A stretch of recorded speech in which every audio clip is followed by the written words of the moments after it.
Assalamualaikum warahmatullahi wabarakatuh. Perkenalkan, nama saya Sablana Ajiza. Saya dari kelas 4 KPI 4B. Di sini saya akan menjelaskan apa yang sudah dipaparkan di minggu kemarin di mata kuliah penulisan berita dan artikel. Berikut jenis-jenis artikel. Jenis artikel itu memiliki berbagai jenis tergantung tujuan dan isinya. Berikut beberapa contoh dari artikel ya.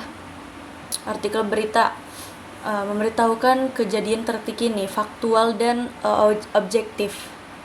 Biasanya menggunakan struktur piramida terbalik atau itu yang paling penting di awal. Artikel opini itu menyatakan pendapat penulis terhadap suatu isu, lebih subjektif dan argumentatif.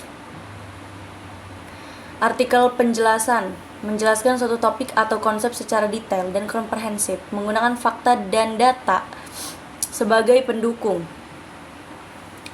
Terus ada artikel profil, menceritakan tentang seseorang, tempat atau organisasi, menekankan pada karakteristik unik subjek. Nah, ada pula artikel ulasan, memberikan penilaian atau tinjauan terhadap suatu produk film, buku, atau acara. Artikel how to, memberikan perpaduan langkah demi langkah untuk melakukan sesuatu. Artikel laporan investigasi, hasil investigasi mendalam terhadap suatu isu atau masalah. Artikel sains dan teknologi, menjelaskan perkembangan terbaru di bidang sains dan teknologi. Artikel kesehatan, memberikan informasi seputar kesehatan dan gaya hidup sehat. Artikel budaya dan seni, membahas isu-isu terkait budaya, seni, dan hiburan. Nah, di sini saya akan menjelaskan cara penulisan berita dan artikel. Meskipun berbeda jenis, berita dan artikel memiliki kesamaan dalam hal struktur penulisan. Yang pertama, tentukan topik dan tujuan. Pilih topik yang menarik dan relevan. Tentukan tujuan penulisan itu memberitakan, menjelaskan, dan meyakinkan. Lakukan riset. Kumpulkan informasi yang akurat dan terpercaya dari berbagai sumber. Verifikasi fakta dan data.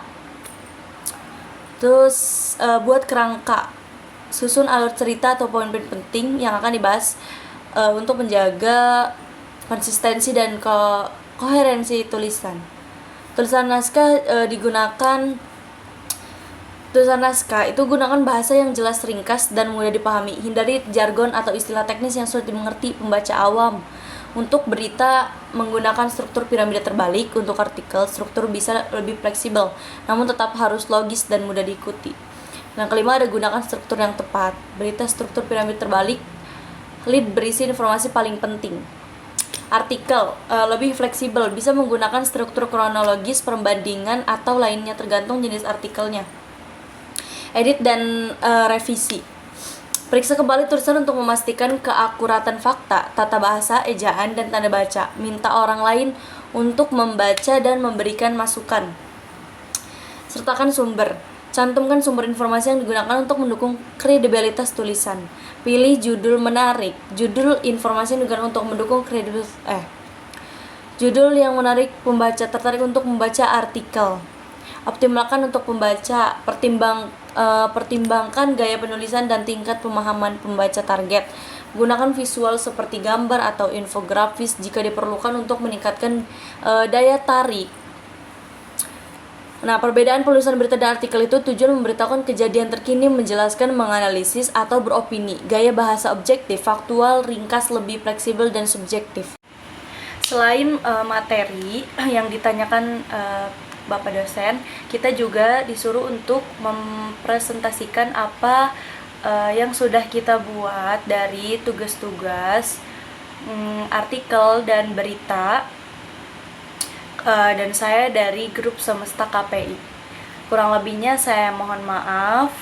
Billahi taufiq wal hidayah. Wassalamualaikum warahmatullahi wabarakatuh.